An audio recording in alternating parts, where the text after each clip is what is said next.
Émouvante, improbable, décapante. Elle ne laisse personne indifférent. Yasmine Abdel-Fadel.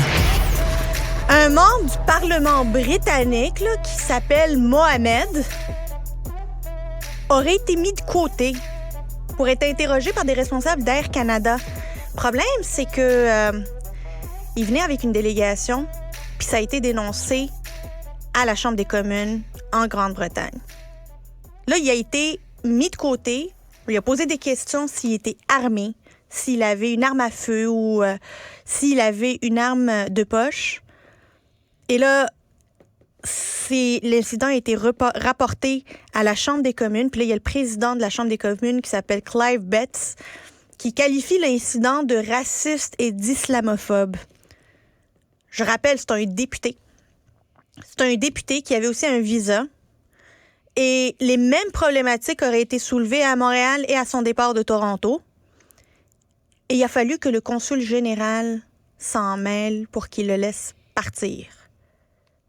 Si ça, c'est pas humiliant, c'est quoi? Sur la base de quoi que Mohamed Yassine a été mis de côté de la délégation de laquelle il faisait partie pour qu'on lui pose des questions s'il était armé et que finalement, quand le consul général il se mêle de ça, on va le laisser aller. Puis là, il y a Air Canada qui dit il a été désigné pour un contrôle supplémentaire avant un vol, puis après un contrôle de sécurité. Ça veut dire quoi, ça? Pourquoi lui? Pourquoi 2 fois?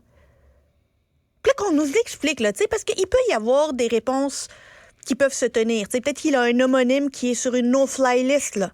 Ça peut arriver, c'est bien possible. Puis là, qu'il doit faire des vérifications supplémentaires pour s'assurer que c'est pas le même gars qui est sur la no-fly list qui est devant eux. C'est fort possible. Mais c'est gênant. C'est franchement gênant.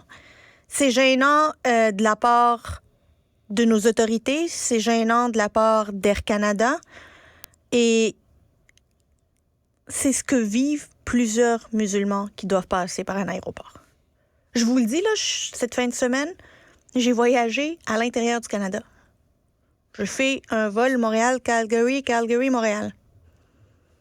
2 fois, j'ai été choisie, randomly selected, comme ils disent, bizarrement, les 2 fois, à l'aller et au retour, pour des vérifications supplémentaires.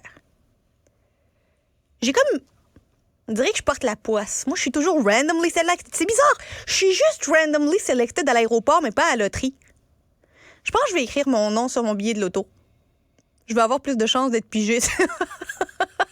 Pour vrai, là, je pense que c'est ça le secret. Il faut que j'écrive mon nom sur le billet de loterie. J'aurai plus de chances d'être randomly selected.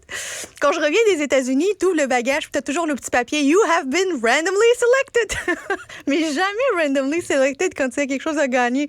Juste quand il y a des fouilles. Heureusement, ils n'avaient pas grand-chose à trouver. Tant pour moi que pour le député. Puis les 2, on nous a laissé partir, mais ce qui est rapporté aujourd'hui, c'est la réalité, le quotidien de bon nombre de nos concitoyens canadiens qui ont absolument rien à se reprocher, qu'à part avoir des noms qui sonnent pas tout à fait du terroir. Appelons ça comme ça. Vous avez vu un grand spectacle.